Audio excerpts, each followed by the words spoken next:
Ahora, esto es en el contexto ideal, que es linealmente separable.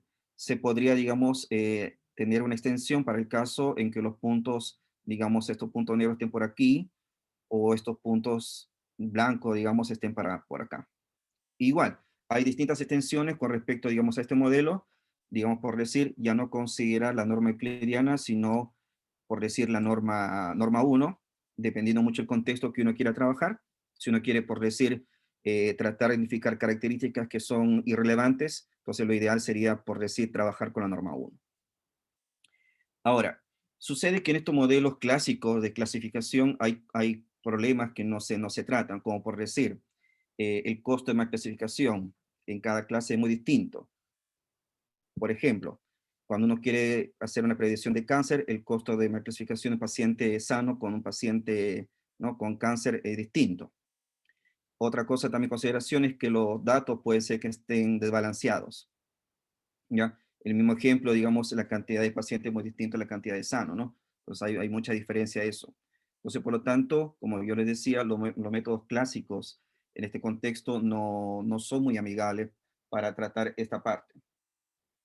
Por lo tanto, digamos, lo que voy a presentar es en otro contexto. El contexto es lo siguiente. Si ustedes aquí observan en esta pequeña gráfica, se está considerando la idea del falso positivo, el falso negativo. Son los errores, digamos, que puede uno trabajar. Acá, digamos, en este lado aparece lo que es el real y aquí lo que es la predicción. Estos errores son los que deberían ser bien pequeños, que no deben ocurrir. Esto sí lo que tendría que ocurrir. Ya, esto debería ser cierto, en otras palabras. ¿Ya? Entonces, la idea es que esto sea lo más chico posible.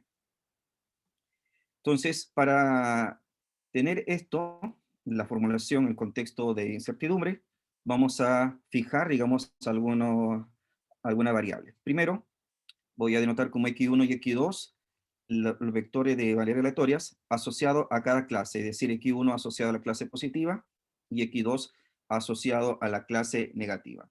Y también, digamos, asociado a cada uno de ellos, voy a denotar como mu sub i, sigma sub i, lo que es el promedio y la matriz varianza covarianza. Un primer modelo, digamos, estudiado por Lancret con dos autores en el 2003, es justamente lo siguiente: encontrar ese hiperplano que yo había definido en la anterior transparencia, solucionando el siguiente problema. Es decir, aquí se pretende maximizar el alfa de tal manera que el ínfimo de todas las probabilidades, ¿no?, que cumplen esta condición sea mayor o igual que dicho alfa. De igual manera para la otra clase. Aquí, en esta situación, se está considerando la clasificación en el peor de los casos, ¿ya? El alfa, en este caso, es como la cota inferior para lo que es la sensitividad, especificidad, en este caso, que está basado a que los datos estén clasificados en forma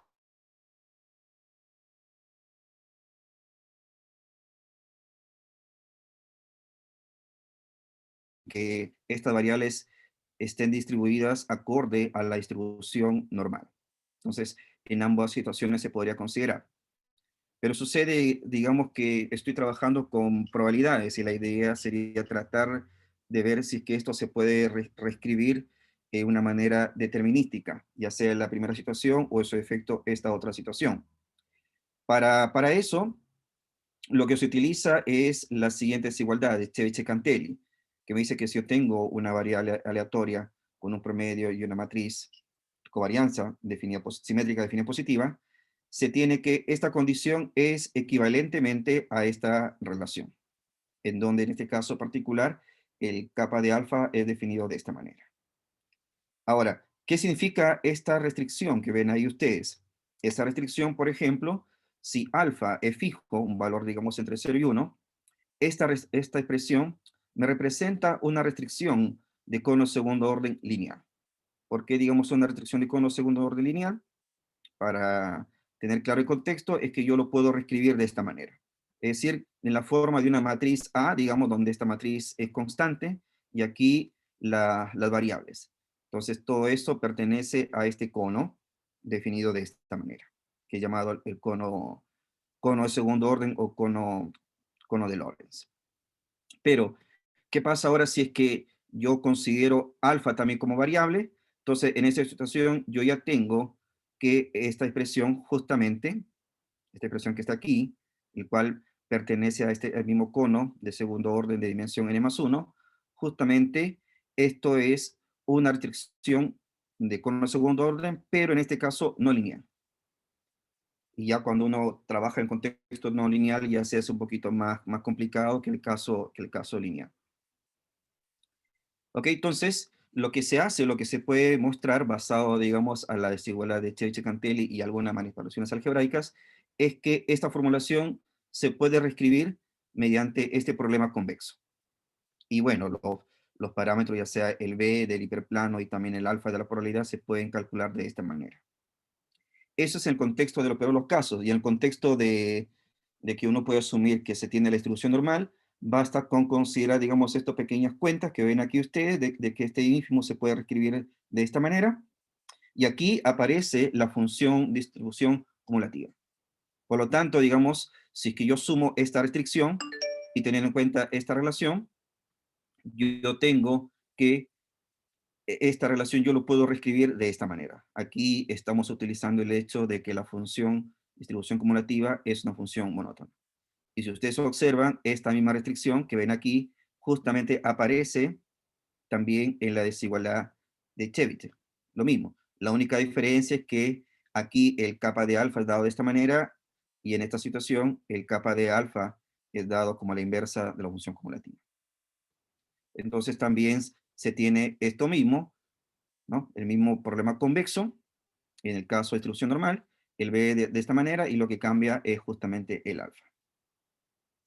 Pero sucede que no siempre puede pasar esto, de que el alfa sea el mismo para ambos. Entonces, la idea es extenderlo para algo un poquito más general. Y lo que pasa es que, digamos, otros autores, no, en el 2004, con otros autores, extendieron eso, en ese sentido. Tratar de encontrar este plano solucionando, digamos, este problema de optimización. Sino que aquí la complejidad es que para solucionar este problema, por ejemplo, solamente en el caso de los peor de los casos, ya no voy a mencionar el caso de distribución normal, voy a centrarme en el peor de los casos. Entonces, para solucionar esto, primero utilizando la desigualdad de Chebyshev-Cantelli, uno tiene esta relación que ven ahí. Entonces, está ahí, no hay ningún problema, ¿no? La gracia de, digamos, que esta formulación, dado de que aparte el W, el B, el alfa y el beta también son variables, entonces todas estas dos expresiones son restricciones de cono segundo orden, pero no lineal. Entonces, una alternativa para poder solucionar esto sería tratar de utilizar alguna técnica en este contexto. Y otra manera para solucionarlo, lo que hacen, digamos, los autores es lo siguiente. Reescriben este problema de esta manera, ¿sí? Reescriben, digamos, este problema de esta manera, en donde se dan cuenta que aparece por aquí una expresión fraccionaria. Y, y bueno, aquí ya se está desapareciendo dos parámetros, tanto el B como el alfa. Y sucede que a esta formulación tratan de aplicarlo a alguna técnica de búsqueda lineal, en particular interpolación cuadrática, para poder encontrar la solución. Y como es en este caso, la idea básicamente es fijar el beta que está aquí, aplicar justamente la interpolación, por decir, interpolación cuadrática, en donde va a tener que maximizar justamente el alfa que ven aquí ustedes, ¿sí? El alfa que está aquí, dado de que maximizar este cociente es equivalente a maximizar esto, por el contexto de la función. Entonces, se puede aplicar y se podría, digamos, obtener el valor tanto de beta como del W, y con eso se podría obtener tanto lo que es el B y también el alfa de esta manera.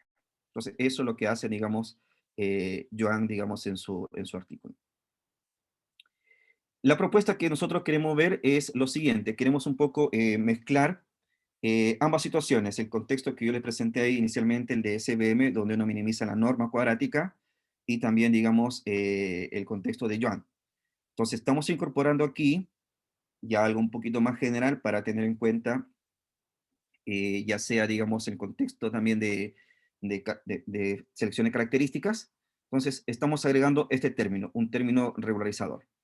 Entonces, la idea sería estudiar este problema. Aquí el alfa y el beta, para que quede bien claro, tienen que estar, digamos, en esos intervalos. Ahora, C1, C2 son constantes, que de cierta forma son constantes positivas en contexto de, digamos, el trade-off que hay entre alfa, beta y el regularizador. ¿Ok? Ahora, si utilizamos la desigualdad de Cantelli, al igual que antes, el problema que uno obtiene es esto. Nuevamente, tengo aquí restricciones cónicas no lineales. Bueno, los otros no hay problema, tengo restricciones lineales. Por acá también hay un problema.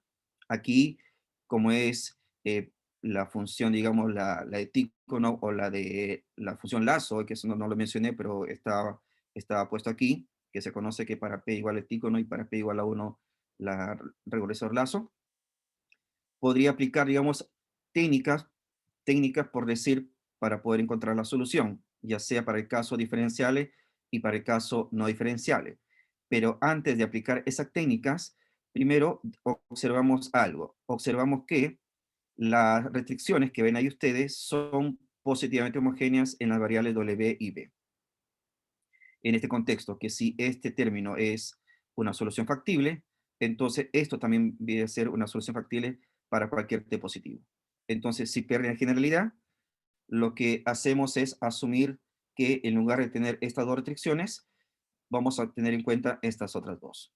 Por lo tanto, yo tengo, digamos, ese problema, y como ya les había comentado, es un problema en donde uno tiene restricciones no lineales, y por lo tanto es un problema de segundo orden no lineal, y podría ser diferenciable o no diferenciable dependiendo de lo que yo elija aquí.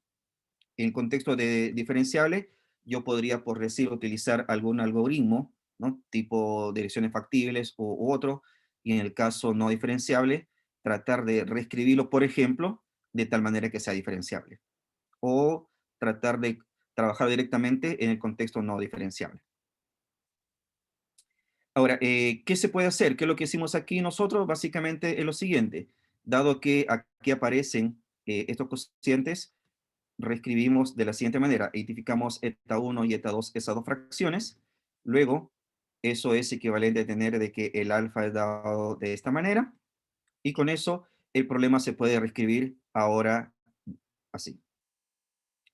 La gracia que en este caso particular, por ejemplo, eh, tengo, digamos, una restricción un poquito más amigable de trabajarlo, ¿no? Bueno, la función objetivo igual sigue siendo función convexa, todo eso. Y podría, por ejemplo, utilizar esta técnica para encontrar la solución. Esto, digamos, básicamente para poder estas restricciones sean un poquito más amigables de trabajar, pero siguen siendo no lineales, ¿ya? De segundo orden. Ahora, ¿qué otra cosa más? Otra cosa es que podría yo también considerar, aquí estoy considerando el contexto de que alfa y beta son distintos, pero podría también considerar el contexto de que sean iguales. Entonces, repitiendo lo mismo, se obtiene la misma formulación, ¿ya? Ahora, la idea sería solucionar este modelo. ¿Cómo solucionar este modelo?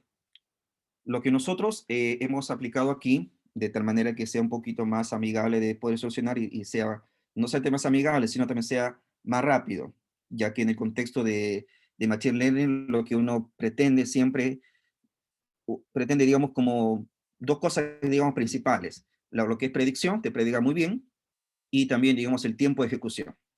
Entonces, lo que hicimos es reescribir las restricciones. Para eso, digamos, observamos esta desigualdad que se cumple utilizando la desigualdad media aritmética, media geométrica. Se tiene esa relación. Y por lo tanto, el problema anterior yo lo puedo reescribir de esta manera. La gracia es que en este problema que ustedes observan aquí, si yo fijo T1 y T2, el problema que yo obtengo justamente es un problema convexo. ¿Ya? Y podría, por ejemplo, resolverlo, digamos, ya sea usando cualquier solver de optimización convexa, por ejemplo, CBX, o en su defecto, algún método de tipo multiplicador de Lagrange, por decir. Y otra cosa también como observación es que la desigualdad que ustedes ven aquí va a ser, digamos, igual cuando se tome T sub I como esta fracción. Teniendo en cuenta, digamos, eso, la idea que proponemos aquí es la siguiente. Es el siguiente algoritmo, que es un algoritmo como tipo alternante, podríamos decirlo. Entonces, fijamos T1, T2, y luego solucionamos este problema convexo para poder calcular el WB capa 1 y capa 2. Bueno, perdón, aquí es eta 1 y eta 2. ¿Ya? Perdón, aquí debe ser el eta 1 y el eta 2. Y luego, el siguiente paso sería hacer el cálculo de los T de esta manera, y luego todo eso vamos a repetir hasta que algún criterio de parada se cumpla. ¿Ya? Ahora, la idea sería, digamos, que este algoritmo me bote, digamos, una sucesión la cual converja, digamos, a la solución del problema. Y eso es lo que nosotros logramos probar. Probamos que, bueno, resultados previos como lemas técnicos, y logramos probar de que cualquier punto de acumulación de la sucesión generada por el algoritmo va a converger justamente a un punto KKT. Aquí faltaría un punto KKT del problema que estoy considerando. Entonces, eso con respecto, digamos, a lo que es la convergencia. Ahora, en la parte inicial que yo les había comentado era lo siguiente, que lo ideal sería tratar de considerar un hiperplano lineal, pero podría pasar también en el contexto siguiente que yo tenga este conjunto de datos. Entonces, ahí no puedo construir un hiperplano. Entonces, la idea sería este conjunto, llevarlo a otro subespacio de dimensión mayor, de tal manera que yo en ese subespacio pueda construir un hiperplano. Para eso lo que se considera es una función phi, ¿no? Una función phi, y la idea detrás de eso también está en lo siguiente: construir una función kernel definida de esta manera, dado de que en el espacio que yo estoy llevando va a ser un espacio de Hilbert, y por lo tanto voy a tener un producto interno asociado con esa función phi. Y no solamente eso, sino que esta función phi, la función kernel, tiene que satisfacer una condición, la condición de Mercer. ¿Ya? ¿Esto para qué? Para que justamente la matriz asociada a cada uno de los datos sea definida positiva. ¿Ya? Y con esta expresión ustedes observarán que no es necesario conocer esta función phi, dado que se está definiendo en función de, de este producto interno. ¿Ok? Y en el caso particular, cuando esta función phi es el x, estaría reduciendo el caso del hiperplano lineal. Algunos ejemplos de kernel que uno podría trabajar, digamos, son estos, ¿no? Kernel polinomial, el kernel gaussiano, el kernel simoidal. Y en el contexto de clasificación o regresión, lo que más se utiliza justamente es este kernel. Ahora, para ir, digamos, un poco mostrándoles algunos ejemplos de donde hemos aplicado, primero, un ejemplo en particular, digamos, imagínense ustedes que tienen este conjunto de datos. Acá estamos considerando dos clases, y si yo considero el modelo MPM, el modelo Poland-Criet, y si nosotros comparamos con el modelo propuesto con el regularizador, ¿ya? Lo que hacemos básicamente primero tratar de obtener el mejor C apropiado para el modelo, ¿ya? El mejor del parámetro de regularizador. Y justamente vemos lo siguiente, que con respecto a predicción, el modelo MPM obtiene un 90% versus un 91,67% con respecto a la propuesta que nosotros tenemos. Y aquí pueden observar justamente las elipses asociadas que uno podría encontrar cuando uno resuelve los problemas, es decir, obtiene los respectivos kappa o respectivos eta que aparecen en la anotación, y también el hiperplano.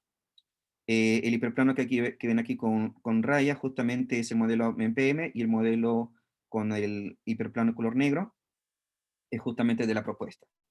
Y básicamente aquí observan, ¿no?, que aquí hay un punto que justamente aparece debajo del hiperplano que uno obtiene por MPM. Entonces, ahí está un poquito la diferencia, por decir. Y en el otro contexto, en otro modelo, se obtiene, digamos, esto. Las elipses también para cada modelo, ¿ya? Los hiperplanos para cada modelo, y en este caso particular, lo que uno obtiene con respecto a predicción en este modelo de MPM es esta cantidad, 91,67%, y en la propuesta lo que nosotros obtenemos es un 93%, es decir, mucho mejor la propuesta con respecto, digamos, a lo existentes, ¿ya? Y no solamente eso, ese es eso es un ejemplo tipo juguete para ver cómo se comporta y ver la idea intuitiva también que hay detrás. También hemos hecho una especie de comparación para distintas bases de datos, como ven aquí, y también distintos modelos. Esto es el modelo clásico que yo le presenté, pero para el contexto de no límite separable. Aquí un modelo en donde se uno puede como que buscar los parámetros que aparecen en en las restricciones probabilísticas, donde uno lo va fijando. Esto, digamos, es un modelo de twin de SVM, que de cierta forma uno busca dos hiperplanos no paralelos, aquí también. Y aquí están, digamos, el MPM que presenté, el otro modelo también, y aquí están los regularizados. En esta parte, en esta columna, ustedes pueden observar que esta propuesta, ¿sí?, predice mucho mejor que los anteriores, ¿sí?, en la mayor parte de los conjuntos de datos. Esto, digamos, que sería como el segundo modelo mucho mejor, ¿no?, con respecto, digamos, a la predicción. Aquí la propuesta que yo estoy presentando está basado a esta medida. Esta medida, para que tengan claro, se define de esta manera, en donde TP significa a lo que es el true positive y aquí TN es el true negative, ¿ya? Entonces estamos presentando un resultado basado a esta medida y esta matriz que ustedes están viendo aquí se conoce como la matriz de confusión. Para ir finalizando, como ya les comentaba, algunas extensiones que nosotros estuvimos viendo a partir de ese modelo es lo siguiente. Hemos estudiado este modelo para el contexto de una compañía en el cual se quiere hacer una retención de clientes. Entonces aquí lo que uno básicamente cambia esa función, expresión que aparecía de alfa y beta por esto, que se conoce como el profit, ¿ya? Aquí digamos algunas variables para fijar la idea, ¿ya? Entonces este modelo lo hemos estudiado también para ese contexto y también esto de aquí en el contexto, ya, en el contexto, digamos, de calificación de crédito. Entonces también aquí estamos considerando o también otra medida de profit asociado a esto, sino que en este caso particular se está agregando, aparte de la función de regularización, ya sea para el caso de Ticon o el caso de Lazo, también una función de penalización, ¿no?, de grupo penalizado, ¿no?, para el caso de selección de características, porque en este contexto queríamos, digamos, hacer una eliminación de datos que no nos ayudaba en ese contexto. La referencia, digamos, para que ustedes puedan ver, digamos, tanto todo esto y ese modelo y el otro, lo voy a presentar ya después, en las próximas transparencias. Y con respecto, digamos, a lo que es trabajo en progreso y trabajo futuro, es el siguiente. ¿Qué pasa si es que uno considera ya no la función lineal ahí, por decir, sino una función que es muy utilizada en los problemas de economía, que ha sido muy bien usado, es decir, esta función de Kaplan-Meier? Entonces, eh, es estudiar este modelo. Ya, digamos, el paper asociado con esto que lo hemos hecho con Miguel Carrasco y Sebastián, ya lo hemos sometido este año y esperamos que nos vaya bien. Y no solamente eso, sino también estudiar la versión regularizada de este modelo, es decir, incorporar ya sea la regulación de Tícono o la regulación de Lazo. También aparece justamente en ese artículo. Y con respecto a lo que es el trabajo en progreso, es que, ¿qué pasa cuando consideramos el contexto de distribución normal? Porque todo el análisis que yo les presenté hace un momento, todos los resultados, está en el contexto de todos los casos. Y la pregunta sería, ¿qué es lo que pasa cuando uno asume distribución normal? ¿Se tendrán los mismos resultados? ¿Qué es lo que cambiará de igual manera aquí? Entonces, eso es como trabajo en progreso y como trabajo en futuro es que pretendemos estudiar, digamos, estos modelos. Esto con el sentido de que yo pueda, digamos, obtener las predicciones en un tiempo mucho menor de lo que he obtenido en la propuesta que tenemos, ¿ya? Y no solamente eso, sino que la predicción sea mucho mejor. Y también tratar de extender esto, ya que yo solamente presenté acá la idea en el contexto de clasificación binaria. Y lo que uno se preguntaría, ¿qué es lo que pasa cuando uno tiene, por ejemplo, ya no dos clases, sino más clases? ¿Cómo serían estos modelos en este contexto? Referencia para que ustedes ahí puedan ver. Justamente me estoy basando, digamos, aquí aparece en la aplicación para lo que es predicción de flujo de clientes, y aquí en el contexto, no aparece creo que la otra referencia, en el contexto de crédito, y aquí está lo que me estoy basando un poco, y aquí aparece el paper sometido en donde uno utiliza las funciones captables. Bueno, eso es lo que yo quería presentarles. Espero que yo no se haya ido un poquito rápido.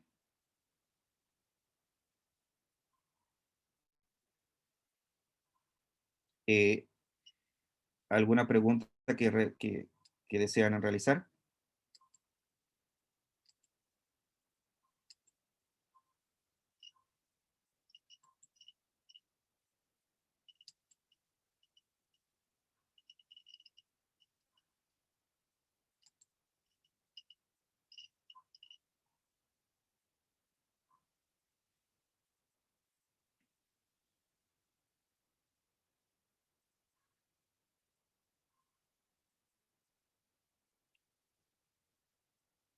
Bueno, si no hay alguna pregunta, lo que puedan realizar, podemos ahí pasar, digamos, a la siguiente sesión.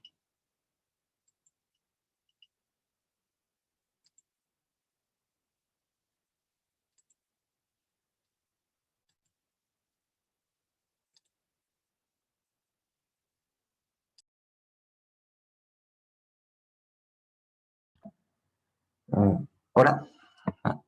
Creo que me toca, si no me equivoco. Sí, sí, Mateo, sí, sí, sí. Ok.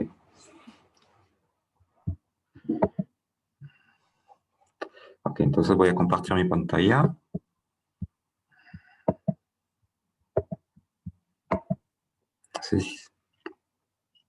No sé si se ve. Sí, se ve, sí. Entonces, buenos días o buenas tardes a todos. Entonces, les voy a presentar un trabajo que realicé solo sobre propiedad de Calnes, sobre Cournot Oligame, es decir, huevos de Cournot, voy a decir en español, pero considerando funciones de costo que no son diferenciables. ¿Ok?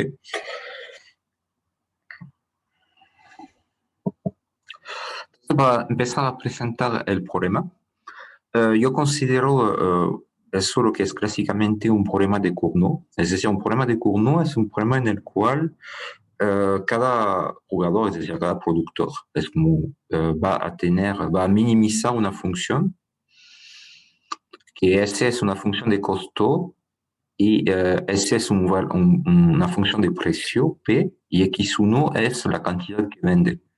Bueno, en realidad lo que se maximiza más bien la ganancia. Entonces, la ganancia es la cantidad de productos vendidos multiplicado por el precio unitario da las ventas total, y al cual se descuenta el costo. Pero para tener un problema de minimización se pone el opuesto. ¿Okay? Entonces se minimiza esas funciones, y, y obviamente que hay una interacción entre los distintos jugadores que tiene que ver aquí con esa sumatoria. Es decir, que el primer jugador, por ejemplo, va a jugar solamente sobre su variable X1, que es la cantidad que vende. O la función de precio, esa va a depender también de la cantidad que venden los otros. ¿Ok? Bueno, aquí la idea era de considerar un problema perturbado, es decir, parametrizado por un parámetro U, que ese no lo controlan los jugadores. Pero lo que puede ser interesante es que de poder analizar cómo se comporta la solución de este problema cuando varía el parámetro U.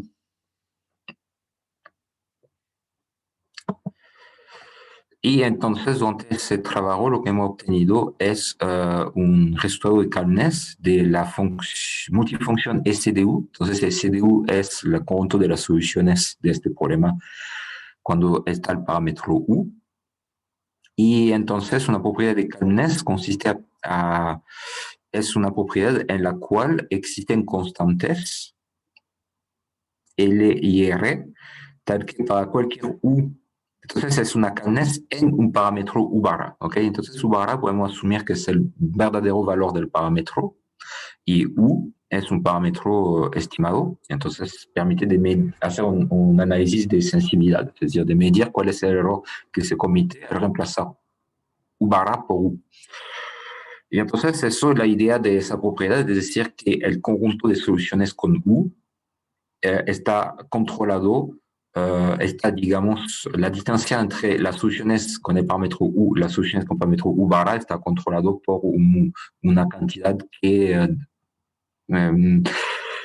depende de la norma entre U y U barra. Es una especie de propiedad de Lipschitz, una propiedad de Lipschitz, solo que no exactamente porque una propiedad de Lipschitz ahí debería ser U y U prima, por ejemplo, mientras que aquí es U barra, por lo tanto es más débil, una propiedad que es más débil. Y entonces eso va a ser asumiendo que las funciones de costo no son diferenciables, porque eso permite de incluir casos donde los productores tienen distintas unidades de producción y cada vez que va a incorporar una nueva unidad de producción se puede producir una discontinuidad. Bueno, entonces aquí yo le doy la definición de lo que son la calnez y la regularidad, la subregularidad métrica, que también vamos a usar, que los dos conceptos están muy relacionados entre ellos. Entonces, bueno, la calnez es una multifunción T escal si T de I X, la intersección con la bola en... entonces, siempre I barra pertenece a T de X barra, ¿ok? Entonces, la intersección de T de X con una bola centrada en I barra está incluido en T de X barra más una bola, o sea, más, digamos, algo que tiene una norma menor o igual a L norma de X menos X barra. Y una multifunción es métricamente subregular. Si tenemos esa desigualdad, entonces ahí es la distancia entre una X y la inversa de T menos 1 de I barra. Y si esa cantidad de aquí se puede controlar en términos de la distancia entre I barra y T de X. ¿Okay? Y los dos conceptos están totalmente relacionados porque una multifunción T es métricamente subregular si es solo si T menos 1 es cal. Entonces, el estudio de la calnez o de la métrica, de la subregularidad métrica, permite, por ejemplo, de hacer análisis de sensibilidad, permite también de, son condiciones de calificación también, y también permite de obtener cota de error, por ejemplo, para problemas con fines de algorítmicos.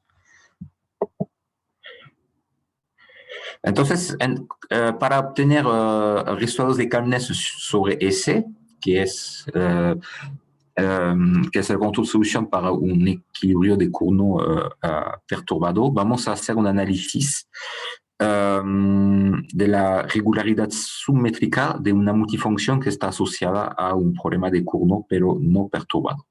Entonces, ahí vamos. Entonces, en primera instancia, vamos a considerar el mismo problema que antes, pero esta vez sin parámetro, ¿ok? Entonces, cada jugador I va a minimizar esa función. Si el primer jugador minimiza esta función, donde está un costo menos una cantidad de ventas. Y tenemos tres hipótesis. La primera hipótesis va a ser que las funciones CI de costos son funciones convexas, continuas y de clase C2 por tramos. ¿Okay? La segunda hipótesis es sobre la función P, que va a ser una función que es de clase C2, ¿okay? Función de precio, y que es con una derivada siempre negativa.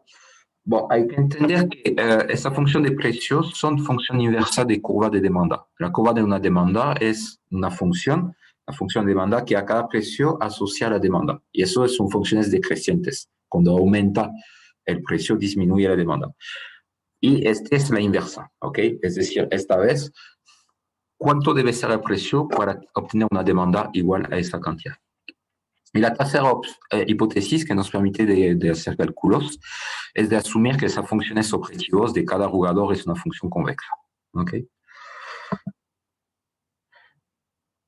Por lo tanto, X barra es una solución del problema de Cournot, cono oligopolygame, lo abreviamos por COG, ¿ok? Si para cualquier jugador I, X y barra pertenece al argmin de la función del opuesto de la ganancia del jugador I, donde los XJ barra, donde J es distinto de I, son, digamos, las ventas de los otros jugadores. ¿Okay? Y para eso, bueno, como es un problema convexo, lo podemos reformular usando la condición escacate. Para eso, o sea, usando condición de optimalidad de primer orden. Para eso consideramos F1, que es el producto de los subdiferenciales CI. Recordemos que los CI no son necesariamente diferenciables. Y F2, esos son las derivas parciales de esta función aquí. Y entonces F finalmente va a ser como el producto, o sea, F, el índice I de Fx va a ser el subgradiente de esta función. Okay. Por lo tanto, si tenemos un X barra en el interior de K, entonces ahí no precisa lo que era K, K es el producto de 0 MI, entonces va a ser una solución si es solo si 0 pertenece a F de X barra. Y por lo tanto, para analizar la calidez del problema perturbado, vamos a analizar la subregularidad métrica de F. Aquí.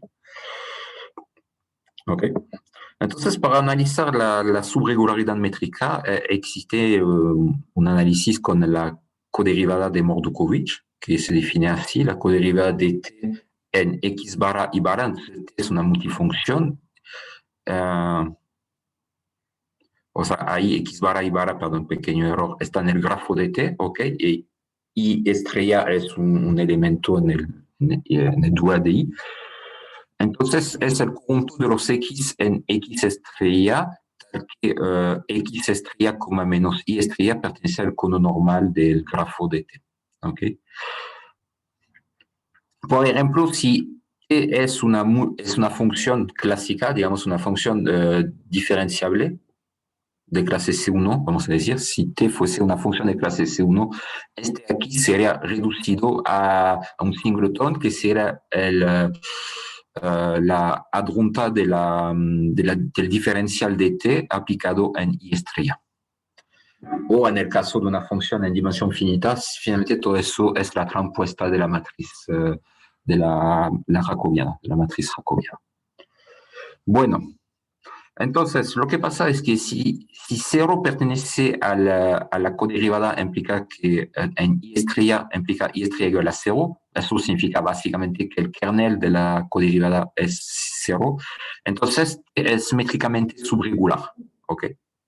Pero el recíproco es falso. ¿Okay? Eso es una condición suficiente muy fuerte, porque además es una condición suficiente de métrica regularidad que es más fuerte que la métrica subregularidad. Por ejemplo, en nuestro problema, si tenemos funciones de costo, tenemos un problema de cono con 2 jugadores, funciones de costo que son estas, ¿ok?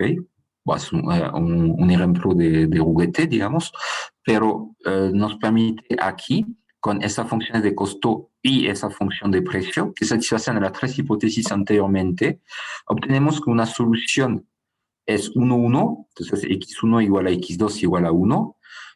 Tenemos que la multifunción f que hemos definido anteriormente como el subgradiente de las funciones objetivas es subregular en 1, 1, 0, 0, pero si calculamos la coderivada, obtenemos menos 1, más infinito al cuadrado que contiene 0, 0. Significa que 1, 1 está en el kernel de la coderivada. Entonces muestra que este resultado aquí, esa condición suficiente es demasiado fuerte para nuestro caso. Por lo tanto, lo que hacemos es construir una nueva coderivada que sea más pequeña que la coderivada anterior. Bueno, básicamente es lo mismo que la coderivada anterior de Mordukhovich, solamente que aquí pongo una restricción en la forma que X tiende a X barra. ¿Okay? Si aquí no hay esa restricción, esta coderivada es exactamente la misma que antes. Con esta restricción, esta coderivada es más pequeña y por lo tanto, esta hipótesis 0 pertenece a la coderivada implica en Y estrella implica que Y estrella igual a 0 es más débil. Bueno, hay también que agregar una hipótesis adicional, que es esta, que es una métrica subregularidad, pero restringida. Y las dos juntas me implican que T es métricamente subregular. Hay que saber que esto ahí, estas dos condiciones suficientes juntas, sigue siendo más débil de lo que hemos visto antes. Y eso es lo que vamos a usar. Entonces, cuando lo aplicamos en el Cournot, en el juego de Cournot, vamos a usar delta de x barra, que es el conjunto de los x, tal que para todos y, todos los componentes son distintos del componente de x barra, es decir, xy distinto de xy barra. Y cuando aplicamos esto en f, que es entonces la multifunción asociada al juego de Cournot, a la solución, vamos a obtener que esta coderivada o es vacía o es un singleton, ¿ok? Y eso es súper bueno. ¿Por qué? Porque es fácil de verificar cuál es es fácil de calcular el kernel. Al final, el kernel de esa coderivada va a ser cero, si es solo si, finalmente el kernel de la matriz aquí es cero. Y determinar el kernel de una matriz es algo bastante sencillo.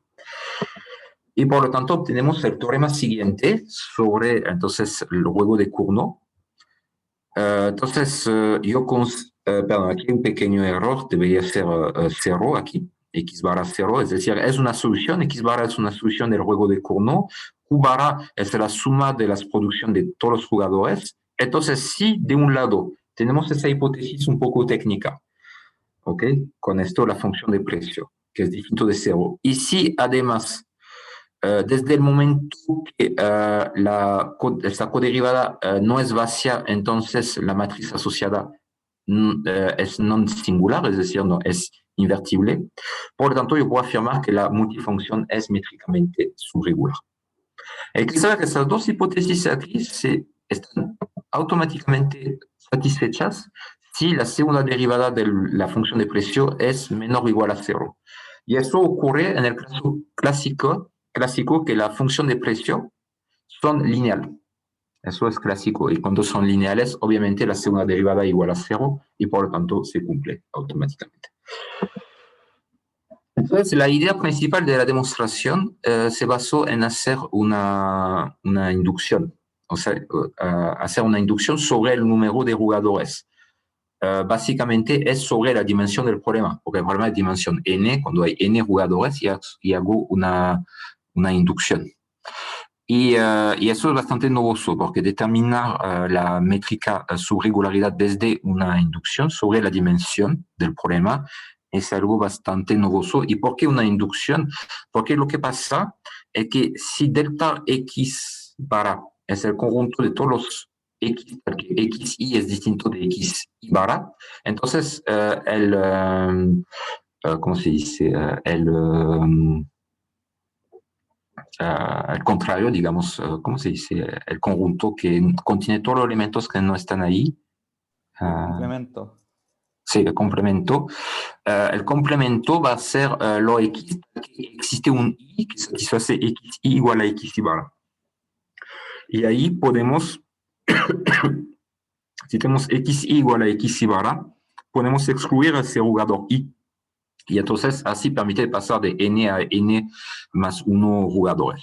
Bueno, después hay que pegar, cuando tenemos con n jugadores, hacemos el análisis de la métrica subregularidad y después lo hacemos con el otro jugador aparte y después hay que pegar los dos, lo que ocupa un resultado bastante técnico y así se hace.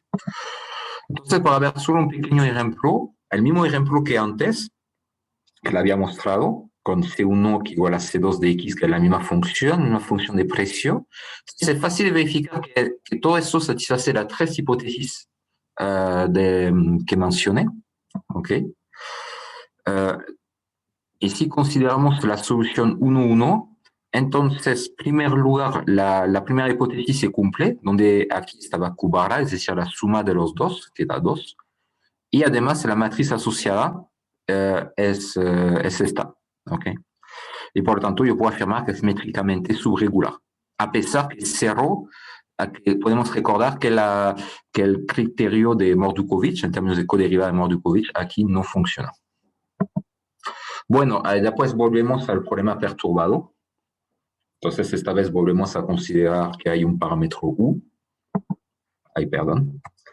Y aquí consideramos para SU el conjunto de solución de este problema con el parámetro U y asumimos que si fiamos el valor de U, si U está fiero, las funciones CI y P satisfacen las tres hipótesis del caso no perturbado.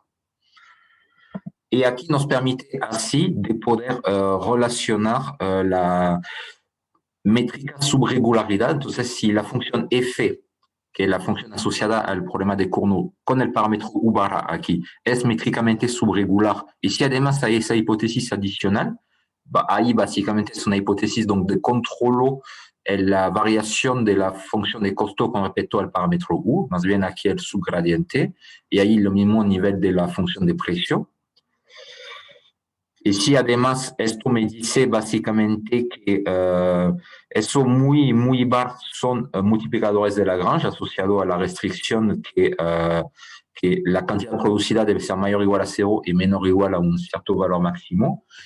O si ahí tengo una estricta complementariedad, entonces yo puedo afirmar que la multifunción S asociada al juego de Cournot es calma. ¿Okay? Entonces, las perspectivas de esos resultados puede ser, por ejemplo, de usar esos resultados de métrica subregulada para obtener conditions de calification dans les problèmes épais, qui sont equilibrium problem with equilibrium constraint. Il y a par exemple les problèmes qui s'appellent par exemple, hay multi-leader, multi-followers, que son básicamente problemas de, o por ejemplo, single leader multi-followers es un problema de optimización donde la restricción es un equilibrio de Nash, muchas veces un equilibrio de Cournot en términos de aplicación económica.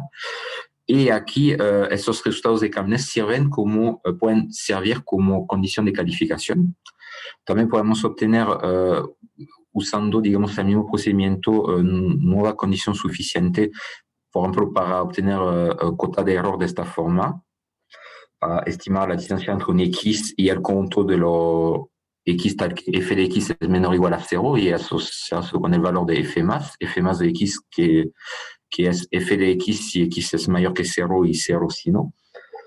Y también podemos obtener nueva condición suficiente para la regularidad métrica para otros problemas. En el caso que el kernel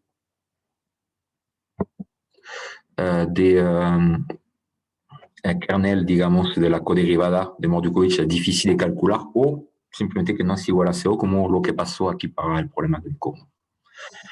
Entonces, eso es la bibliografía que ocupé. Entonces, esto es un trabajo que ha sido aceptado en Set Value de Variational Analysis, ¿no? El año pasado, publicado este año. Entonces, lo que se basa principalmente es ese paper son obviamente el libro de Mordukhovich de 2006. Aquí da una condición suficiente de regularidad, o sea, de Caveness, que es muy importante, artículo de 2016, y eso son para técnicas de demostración. Entonces, se le agradezco por su atención. Muchas gracias, Matthew, por tu presentación. ¿Alguna consulta, alguna duda que quieran hacerle a Matthew?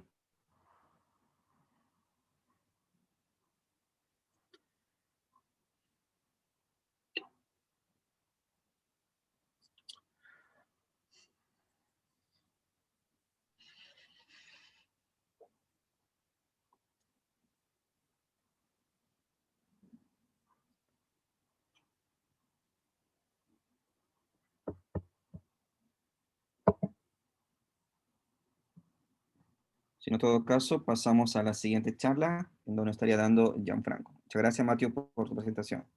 Sí, debo de compartir.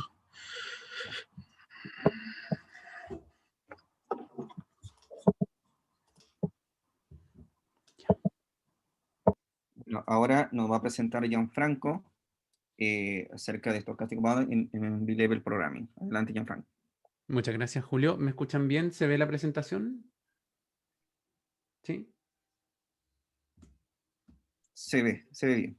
Perfecto, muchas gracias. Bueno, buenos días, buenas tardes a todas y a todos. Ante todo, como de costumbre, igual que todos los expositores anteriores, muchas gracias al comité organizador de estas sesiones por la posibilidad de presentar este este pequeño trabajo aquí. Este es un trabajo conjunto con David Salas, que está por aquí entre los presentes, y Leonard von Niederhausen, que espero haberlo pronunciado bien. Voy a presentar un poco sobre este tema, que es de cotas estocásticas en problemas de programación binivel, ¿ya?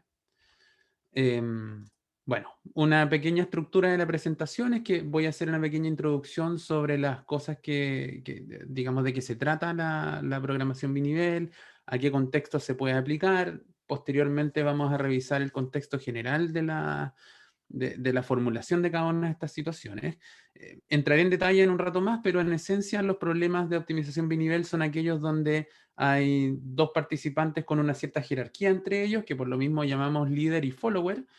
Entonces, eso abre dos escenarios factibles donde la decisión evidentemente al líder se le llama así porque es el que toma la primera decisión en el juego, y después el follower reacciona de manera optimal para él ante la primera decisión del líder. Entonces vamos a tener la posibilidad de ingresar la posibilidad de incertidumbre en estos modelos. Primero, estudiando casos donde la incertidumbre se revela antes de la decisión del follower, y después de la decisión del follower, donde hay algunos aportes interesantes en este pequeño trabajo. Finalmente, hay una aplicación a compañías de viajes tipo Uber, Lyft, Cabify, todas estas cosas que al menos aquí en Chile ya están instaladas hace un tiempo, y que nos van a permitir poner a prueba algunas de las cosas que estamos definiendo anteriormente, ¿ya? Entonces, como pequeña introducción, ya adelantaba un poquito anteriormente, la optimización binivel nace desde el trabajo de von Stackelberg, matemático del año. Este trabajo es del año 1934, pero particularmente hace 3 décadas más o menos aumentó bastante su popularidad porque se empezaron a observar más situaciones de la vida real donde se podía modelar lo que ocurría a través de esta programación, ¿ya? En esencia, el contexto de un problema de optimización binivel involucra a dos jugadores que llamamos con una cierta jerarquía. El jugador de mayor jerarquía es el que llamamos líder, y es el que toma las decisiones en este juego, y después el follower, o seguidor en español, ¿cierto?, reacciona de manera óptima. Entonces, contextos donde esto se puede hacer, algo que está muy en boga, ¿cierto? Me imagino que por aquí ya vemos varios esperando el tercer retiro del 10%, donde el Poder Legislativo, ¿cierto?, tiene la posibilidad de crear nuevas leyes y los ciudadanos tomar decisiones sobre la creación de ellas, o situaciones de naturaleza más económica, ¿cierto?, donde un grupo de personas que manejan los precios y los consumidores interactúan de esta misma manera, ¿ya? La dificultad de trabajar con problemas de optimización binivel es que en general son muy difíciles de resolver, ¿sí? Incluso en casos muy sencillos donde las funciones a trabajar en ambos niveles son lineales, existe trabajo que demuestra, ¿cierto?, que estos problemas en general son NP duros de resolver. Entonces, algunas cosas hay que hacer, digamos, para poder trabajar estas situaciones de manera más clara. Adicionalmente, se puede agregar incertidumbre a este tipo de problemas. Esto no es nuevo en realidad, se ha trabajado en muchas aplicaciones, y en el contexto de optimización estocástica clásica es natural, ¿cierto?, definir algunas cotas que permiten estudiar el comportamiento de las situaciones en la medida que la incertidumbre se va revelando, ¿ya? Algunos indicadores que vamos a estar revisando el día de hoy son el valor esperado, perdón, la solución de valor esperado, que es que cuando yo no tengo la información trato de resolver el problema para una incertidumbre promedio, ¿verdad? El resultado esperado de usar esa solución. Un indicador bien relevante que vamos a trabajar después es el valor de esta solución estocástica, que de alguna manera me va a medir el valor en sí mismo que va a tener para el líder el contar con la solución estocástica en gastar, digamos, recursos en calcularla. Y por otro lado, soluciones, digamos, del tipo wait and see, y otro indicador que es el del valor esperado de la información perfecta, ¿ya? ¿Qué tanto le conviene al líder en este caso? Lo que vamos a evaluar, contar con la información perfecta en vez de tratar de resolver alguna otra situación, ¿ya? De alguna manera, de qué manera le afecta a él y cuánto le conviene hacer forecasting, hacer un pronóstico de las situaciones que van a ocurrir en el futuro. Como contexto general, vamos a estar trabajando problemas de tipo optimista, en el sentido que uno asume que las variables X e Y involucradas minimizan las funciones de pérdida tanto del líder como del seguidor. Digamos, esto vamos a tomar problemas paramétricos donde Z va a ser el parámetro que después nos va a servir para agregar la incertidumbre en los modelos. La función phi es la función de valor de cada uno de estos problemas. Vamos a definir algunas otras soluciones similares en este mismo contexto. Entonces, para cada parámetro z, el líder lo que busca es minimizar su función de pérdidas θ, mientras que el seguidor, con antecedentes de la decisión que toma el líder y un poco tratando de controlar la incertidumbre, va a tratar de minimizar su función de costos f. ¿Ya? Aquí hay un poco más del contexto digamos, de las hipótesis que vamos a trabajar, ¿cierto? El conjunto de decisiones admisibles para el seguidor, por supuesto que va a ser un conjunto que depende de la decisión del líder y del parámetro aleatorio que corresponda a la situación en particular. Y bajo ciertas hipótesis de continuidad y de compacidad de los conjuntos, nosotros estamos en condiciones de asegurar que para cada parámetro el problema que estamos abordando admite al menos una solución, ¿sí? Más aún, la función phi, que es la función valor de cada uno de estos problemas, va a ser semicontinua inferior. En todo lo que sigue, lo que vamos a hacer es trabajar la incertidumbre formalizada a través de una variable aleatoria chi, que nos va a determinar entonces el valor del parámetro z en cada una de las situaciones que vamos a estudiar. Entonces, una primera situación que analizaremos es qué es lo que pasa cuando el valor de este evento aleatorio se revela antes de la decisión del líder, del follower, que es lo que ocurre más o menos en el contexto clásico, ¿ya? Esto significa entonces que el follower resuelve un problema del tipo wait and see, donde tiene como insumos para su toma de decisiones tanto la decisión del líder como el valor del parámetro z, ¿ya? Entonces, nosotros, disculpen, ahí sí. Entonces, el follower resuelve un problema que estamos denominando S, ¿verdad? Donde minimiza su función de pérdida, sujeto a entonces que su decisión esté dentro del margen que corresponde dada la decisión del líder y el valor correspondiente de la incertidumbre. Desde la perspectiva del líder, para cada vector de decisión X, entonces la respuesta del follower va a ser en sí mismo una variable aleatoria porque depende de lo que viene después y el líder toma la decisión antes de que se revele su valor. Entonces esto nos lleva a la formulación del siguiente problema estocástico, ¿cierto? Donde minimizamos la esperanza de la función de pérdida sujeto a las restricciones, digamos, y las decisiones que toma el follower. Entonces, desde aquí en más, a la solución de este problema, la vamos a, digamos, a la solución óptima de este problema estocástico, la vamos a llamar STO. ¿Sí? Entonces, lo que haremos a continuación es definir algunos indicadores que me van a permitir comparar con el STO a partir de una resta. Digamos, el indicador en sí mismo no es muy difícil de definir. Nos va a indicar algunas ideas sobre cuánto nos va a convenir contar con información perfecta o cuánto nos va a convenir resolver un tipo de problema en desmedro de otro. Entonces, lo primero que vamos a analizar es algo que llamaremos el valor de la solución estocástica. En primera instancia, como tenemos completa incertidumbre desde el punto de vista del líder, lo que vamos a hacer es considerar un escenario promedio, ¿cierto? Tomamos esperanza de la variable aleatoria que trabajamos en Z y trabajamos entonces resolviendo el problema binivel, en este caso determinístico, donde no tenemos incertidumbre, tomamos como escenario el escenario promedio y resolvemos para esto. Si consideramos X barra e Y barra el problema que resuelve este problema que estamos aquí con el problema 4, entonces vamos a tomar como la expected value solution, la solución de este valor esperado, de este valor promedio, solamente a la decisión del líder, ¿ya? Como en estricto, normalmente en el contexto digamos, de programación estocástica, cuando no hay binivel, nos quedamos con toda la solución para el expected value solution. En este caso solo tomamos la decisión del líder porque en estricto rigor el I barra no es, podría incluso no ser un escenario factible para el follower, en el sentido de que como el follower tiene mucha más información después, no tiene por qué ser esa precisamente su decisión óptima. ¿Ya? Entonces nos quedamos con el X barra solamente para trabajar con el EV de aquí en adelante. Cuando tomamos el problema entonces con la solución X barra impuesta en la decisión del líder, definimos entonces el expected value de usar la solución EV como digamos, la esperanza de la función valor de este problema. Entonces ya no estamos, digamos, tomamos el problema anterior, pero ahora fijamos en la primera coordenada la decisión, digamos, del valor esperado del líder, ¿ya? Y calculamos entonces la esperanza del EEV de esta manera que está indicada en la diapositiva.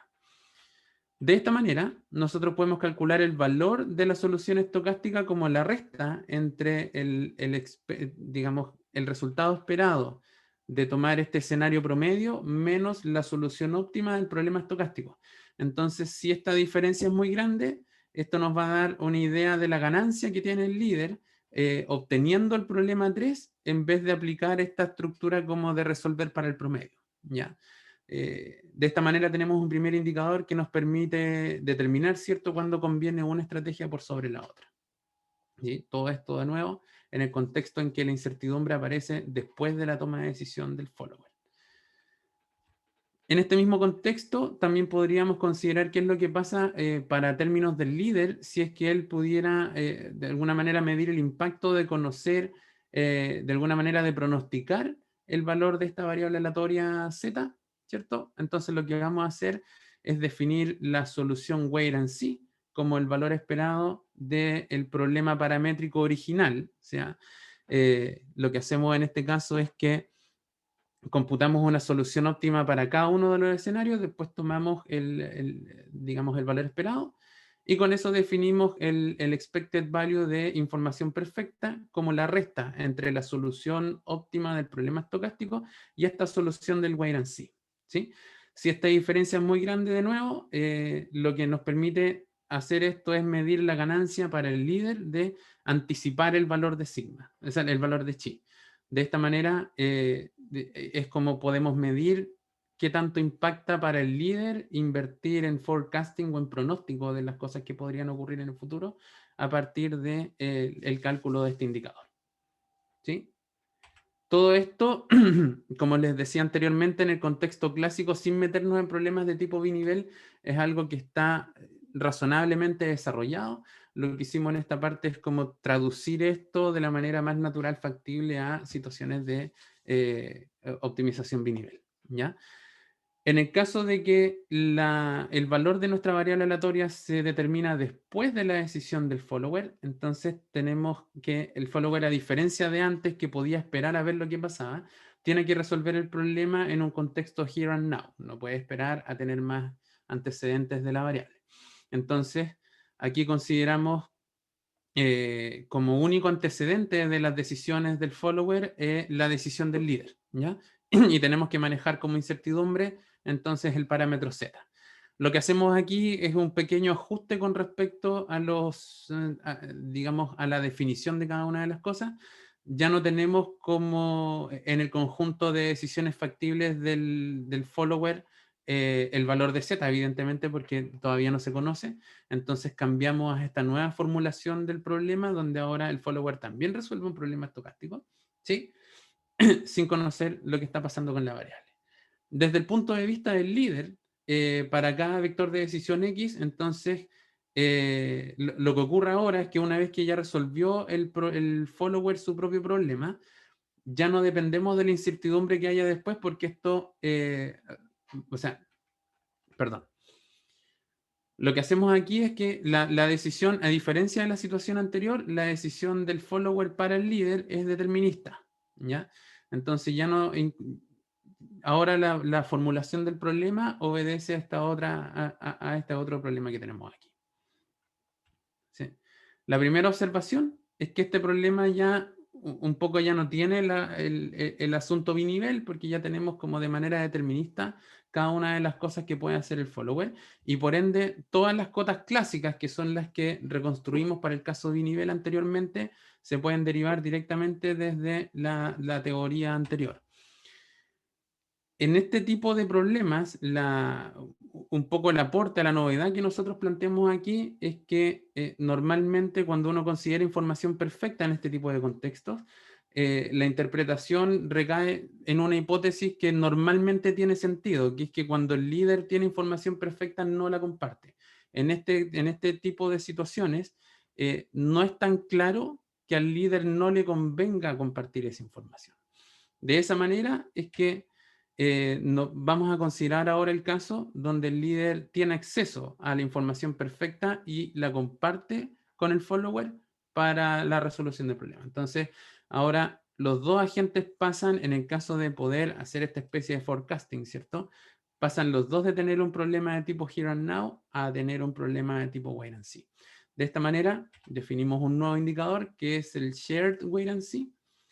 La definimos como el valor esperado de la función phi, en este caso, del problema asociado a esta situación de acá. Y definimos entonces el expected value of shared information como la resta, de nuevo, entre la solución del problema estocástico original y en este caso nuestro nuevo indicador, ¿ya?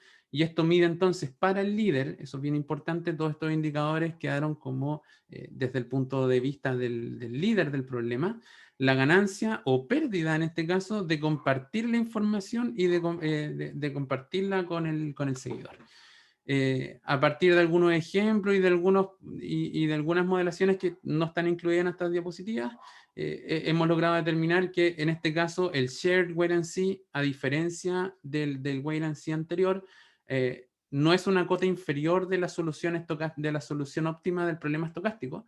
Entonces, su signo, el signo de esta resta, nos permite identificar entonces cuándo al líder le conviene o no le conviene compartir la información con digamos, con el follower de la situación. Poniendo a prueba todo esto, hemos querido armar una pequeña aplicación a problemas que resuelven compañías como Uber o como Lyft, que se enmarcan en el contexto de este tipo de situaciones de optimización binivel. A continuación, lo que voy a hacer de manera muy breve es plantear el modelo, los avances que hemos tenido hasta acá, y con eso ya darle un poquito de cierre a esta pequeña presentación. Entonces, supongamos que en un cierto momento un chofer de Uber que no tiene un pasajero arriba tiene que tomar la decisión, ¿cierto?, de buscar en la zona cercana donde está manejando un pasajero o cambiarse de zona. Podríamos pensar, por ejemplo, en la región metropolitana y sus respectivas comunas. Nosotros podemos modelar este problema de manera muy sencilla, dividiendo, ¿cierto?, el lugar en N zonas. Las pensemos, por ejemplo, en las comunas de Santiago. Y si el chofer está en una zona en particular, su decisión podría ser modelada dependiendo de tres factores, ¿sí? Al menos de estos tres. El vector de precios marginales fijados por Uber, el vector de demanda de cada una de las zonas y el costo marginal, por supuesto, de moverse a otra zona, ¿sí? Precisamente esa última variable es la que nos permite un poco analizar esta situación desde la perspectiva de que no es muy claro que haya completa colaboración ni completa competencia entre el líder y el follower de este problema. Ya lo vamos a ahondar en un ratito más.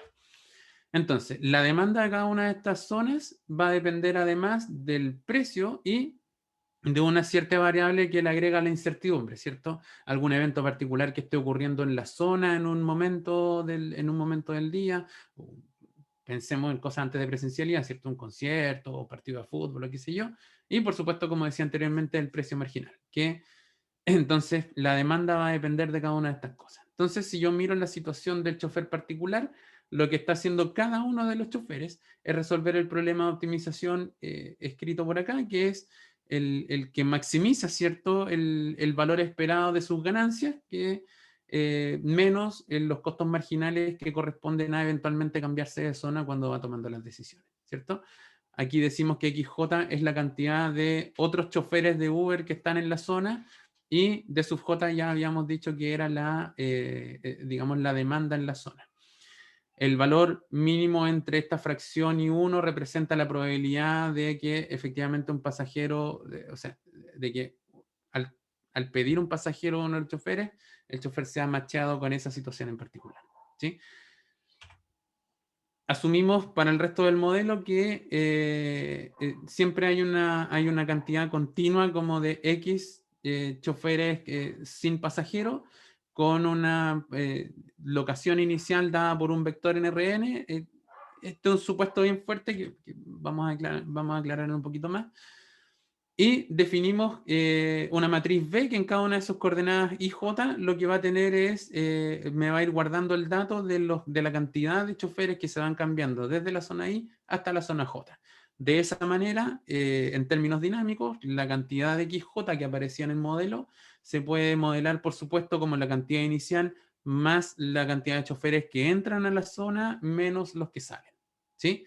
Aquí estamos tomando de alguna manera una foto en particular. Este es un modelo bastante simplificado de lo que es la situación general, porque aquí no hay como reactualizaciones o reactivaciones en el tiempo, pero mirando un instante específico de la situación, esto es lo que estamos abordando nosotros.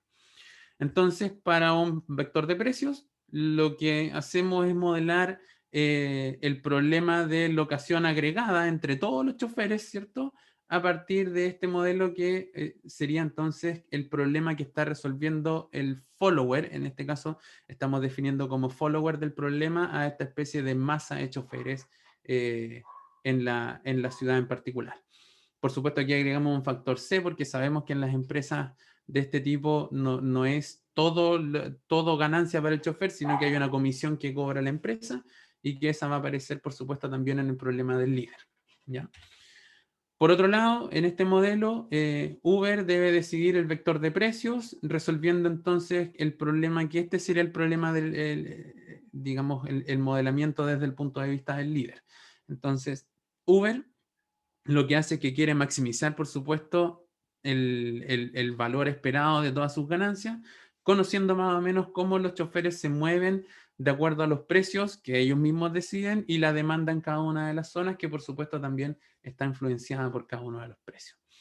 Entonces, este problema entra en el contexto teórico que habíamos trabajado anteriormente porque evidentemente hay una especie de objetivo común que es maximizar las ganancias tanto para la empresa como para los choferes, pero cuando uno mira la situación particular de los choferes no es muy claro que, por ejemplo, si el óptimo involucra cambiarse a una comuna muy costosa en términos del transporte, evidentemente no es necesariamente la situación óptima para el follower. De esta manera, como hay una especie de que no es ni competencia ni colaboración exactamente, vale la pena poner a prueba todos los indicadores que habíamos definido anteriormente, ¿ya?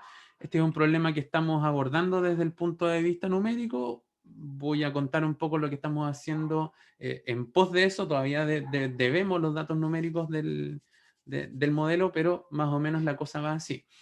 Si consideramos entonces, para partir, el caso con información perfecta, todavía no ponemos la incertidumbre por acá, el problema del follower era el que tenía anteriormente. Evidentemente lo único que hago aquí es quitar la esperanza en el caso de la locación agregada con todos los choferes. Me paso a formulación tipo mínimo para poder escribir las ecuaciones de Karush-Kuhn-Tucker y sacar las ecuaciones y todo lo demás. Las ecuaciones digamos, lo que hago aquí es sacar los mínimos con respecto a B. Recordemos que cada X sub I está definido como los choferes que están inicialmente, más los que entran, menos los que salen. Entonces, de ahí es que estoy tomando un poco esa variable para hacer todos los cálculos pertinentes. Si derivo con respecto a un B y J, obtengo lagrangiano, obtengo la ecuación que está en la primera línea acá, donde beta es un multiplicador que tuvimos que determinar porque en estricto rigor, como ustedes bien saben, la función máximo tiene una parte donde no es diferencial, entonces todo esto sale del subdiferencial de la función y con las ecuaciones complementarias que apreciamos en la última línea. Algunas cosas que hemos logrado demostrar, por ejemplo, es que los multiplicadores asociados a la formulación de Karush-Kuhn-Tucker del problema están acotados, lo que nos permite entonces en términos numéricos implementar una técnica de tipo BigM para romperlas, de alguna manera desacoplar las ecuaciones complementarias que tenemos aquí en más restricciones lineales, pero la gracia de eso es precisamente que las vamos a poder abordar como restricciones de desigualdad de tipo lineal. Entonces, vamos a pasar este problema grandote de optimización binivel a muchos problemas de optimización lineal entera. Entonces, por ahí va un poco la cosa que queremos trabajar en todo esto. Adicionalmente, tenemos que poder abordar la no diferenciabilidad de nuestra función objetivo. En este caso lo que hacemos es, digamos, desarrollamos una técnica que en cada una de las zonas que yo estoy abordando el problema a atacar, yo puedo determinar en cada una de las zonas al momento de la formulación si es que la demanda es mayor o menor a la cantidad de choferes. Bajo esta subdivisión, entonces lo que yo voy a hacer es que me voy a poner en 2 a la n escenarios, pensando en n zonas distintas, donde en cada una de ellas voy a tener una de estas dos situaciones, ¿sí? Y por ende, en cada una de las zonas voy a poder romper un poco esta no diferenciabilidad de la siguiente forma. Si yo tomo una zona donde la cantidad de choferes es mayor a la demanda que hay en cada uno de ellos, recordamos que el multiplicador beta sub i asociado al subdiferencial tiene esta forma cuando cuando la cantidad de choferes es mayor o igual a la demanda. En este caso particular podemos comprimir el comportamiento de beta i con la demanda en este caso a partir de la ecuación beta sub i por xi menos d sub i igual a 0. Y de alguna manera esto se convierte en una especie de ecuación de holgura complementaria en la zona donde x sub i es mayor o igual a d sub i. Entonces esto también lo desacoplamos ocupando una técnica tipo BigM, porque además también tenemos una cota máxima para cada uno de los multiplicadores que aparecen en esta ecuación. En el caso de x sub i menor o igual a d sub i, el comportamiento es similar. También podemos desacoplar esta especie de holgura complementaria en más desigualdades lineales. Y lo que hacemos en realidad es que nos pasamos de resolver un problema difícil de resolver en muchos problemas un poco más fáciles de resolver. Tampoco es que estos problemas sean directamente resolubles. De hecho, esto probablemente en costos computacionales va a ser un poco lento, pero de alguna manera estamos desarmando el problema grandote en muchos problemas un poquito más fáciles de resolver. ¿Sí? Esto es lo que llevamos nosotros en este trabajo hasta esta parte. Lo que nos falta, por supuesto, es la implementación numérica y obtener algunos resultados para analizar particularmente este indicador que tenemos de Shared Information, en el sentido de tratar de apuntar un poco hacia ver en este tipo de situaciones si es que conviene o no al líder entregarle la información a los choferes, que al día de hoy entendemos que eso no pasa particularmente por acá. ¿Sí? Aquí están las referencias del trabajo. Básicamente como la piedra fundamental es lo que aparece en la primera referencia. Después hay algunas cosas más de programación lineal estocástica y finalmente el paper donde de alguna manera podemos sustentar este modelo bien sencillo que tenemos para trabajar el problema de Uber, pero que nos permite hacer este tipo de cosas aquí. Muchas gracias a todas y todos por su atención, y como nos dijo John el día de ayer, que nos mantengamos todos sanos para que este tipo de congresos y de juntas puedan volver a ser presenciales en el corto plazo. Muchas gracias, Julio. Muchas gracias, Gianfranco, por tu presentación. ¿Alguna consulta, alguna duda que quieran realizar a Gianfranco?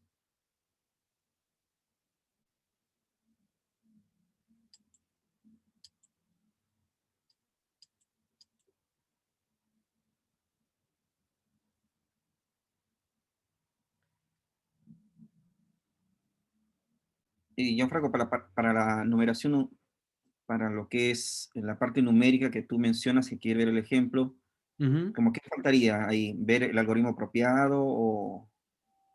Claro, Okay. aquí David me puede ayudar a complementar esta respuesta, pero en esencia lo que nos falta es mirar un poco a partir de esta estructura que hemos definido acá, y verificar bien el algoritmo a implementar, y además tenemos que resolver digamos, una dificultad extra, es que para el líder la función es no lineal. Entonces tenemos que mirar bien qué es lo que vamos a hacer en términos numéricos para bypassear esa complicación. David, no sé si estás por ahí, ¿quieres comentar algo? No, de hecho, eso es, pues, básicamente el problema que está ahí planteado es un problema de, digamos, programación mixta, que cuando tienes una función no lineal, básicamente hay poco algoritmo robusto al respecto. Digamos, hay un poco hecho en términos de optimización lineal mixta, optimización convexa con variables binarias, pero este problema tampoco es convexo porque, digamos, tengo un producto bilineal, no, puede que la función sea convexa, ya no me acuerdo bien, pero lo que estamos pensando hacer es linealizar por pedazos y ver qué nos da. Ajá. Ok. Bueno, ¿alguna otra duda, consulta que quieran realizarle a Gianfranco?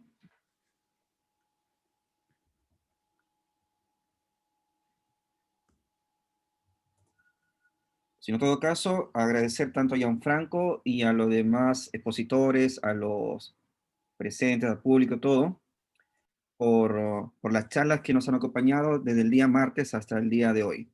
Así que finalizamos la sesión de optimización de estas jornadas, nuevamente agradeciéndoles su participación. Muchas gracias y que estén muy bien, con buena salud.